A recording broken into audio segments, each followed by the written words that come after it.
Netflix ఓటీటీలో ఆదరణ పొందుతున్న వెబ్ సిరీస్ గురించి ఈ రోజు తెలుసుకుందాం. స్క్విడ్ గేమ్ అనే పేరుతో రూపొందిన ఆ కొరియన్ థ్రిల్లర్ లో ఏముందో తెలుసుకుందాం. ఈ కొరియన్ సిరీస్ మనుగడ కోసం ఆడే దారుణమైన ఆట చుట్టూ తిరుగుతుంది.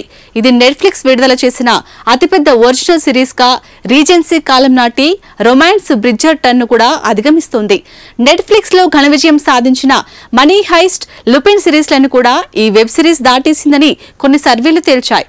ఈ సిరీస్ లో ఎంచుకున్న కథాంశం పూర్తిగా కొత్తదైనప్పటికీ చిత్రంలో చూపించిన ఉద్వేగంతో కూడిన సన్నివేశాలు, పాత్రలు, కల్లోలపరిచే మానవ స్వభావంపై జరిగిన అధ్యయనాలు ప్రపంచవ్యాప్తంగా ప్రేక్షకులకు దగ్గరయ్యాయి.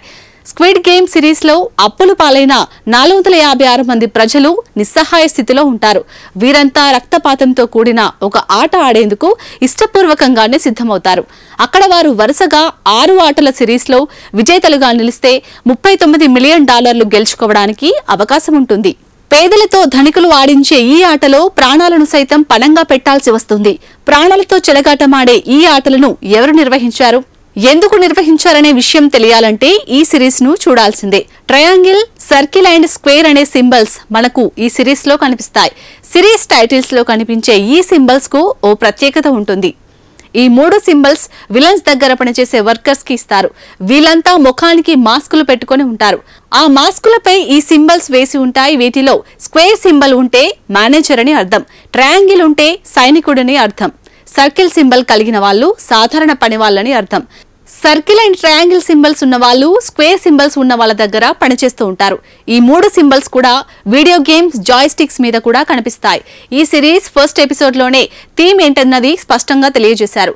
ఫస్ట్ ఎపిసోడ్ లోనే గేమ్ ఆడే వాళ్ళ సెలక్షన్ ప్రాసెస్ కూడా చూపిస్తారు. బాగా డబ్బు అవసరం ఉన్న పేదవాళ్లను సెలెక్ట్ చేసుకుని వాళ్లకు ఓ కార్డు ఇస్తారు. ఆ కార్డులో ఉండే ఫోన్ నెంబర్ కు ఫోన్ చేస్తే గేమ్ లో ఎంటర్ అవ్వడానికి ఛాన్స్ ఉంటుంది. ఫస్ట్ గేమ్ లో మొత్తం 456 మంది ఉంటారు. ఈ ఆటలు చాలా సరళంగానే ఉంటాయి. చిన్నప్పుడు ఆడుకున్న ఆటల్లాగే ఉంటాయి. అమాయకమైన పిల్లలు ఆడే ఆటలను ఆశ్చర్యకరంగా హింసాత్మకమైన మరణాలతో కలిపి చూపించడంతో ప్రేక్షకులను ఈ సిరీస్ కు అతుక్కునేలా చేసింది. నిస్సహాయులైన పెద్దలు, చిన్న పిల్లలు ఆడే ఆటలో గెలిచేందుకు వారి జీవితాలనే పణంగా పెట్టే అంశానికి ప్రేక్షకులు ఆకర్షితులయ్యారని పలువురు సినీ విమర్శకులు తన అభిప్రాయం వ్యక్తం చేశారు.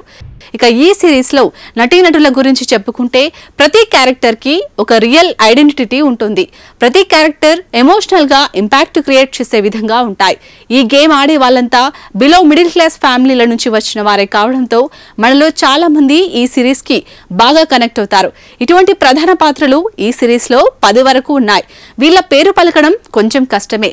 సియాంగ్ హన్ కథకు హీరో లాంటి క్యారెక్టర్ ఇతడిది. అనవసరంగా అప్పులు చేసి వ్యాపారంలో దెబ్బలు తింటాడు. పేదరికంలో జీవితం గడుపుతూ ఉంటాడు. ఆ క్యారెక్టర్ ని అతడు చాలా బాగా చేశాడు. అతడితో పాటు మిగతా పాత్రలు చేసిన నటులు కూడా అద్భుతంగా నటించారు. ఈ షోలో ఉన్న పాత్రలు కూడా ఈ సిరీస్ విజయానికి కారణమని నిపుణులు అంటున్నారు. అందులో చాలా మంది సమాజంలో అట్టడుగు వర్గాలకు చెందిన వారు ఉంటారు. వాళ్ళందరికీ రకరకాల ఆర్థిక సమస్యలు ఉన్నప్పటికీ విభిన్న నేపథ్యాల నుంచి వచ్చిన వారుంటారు.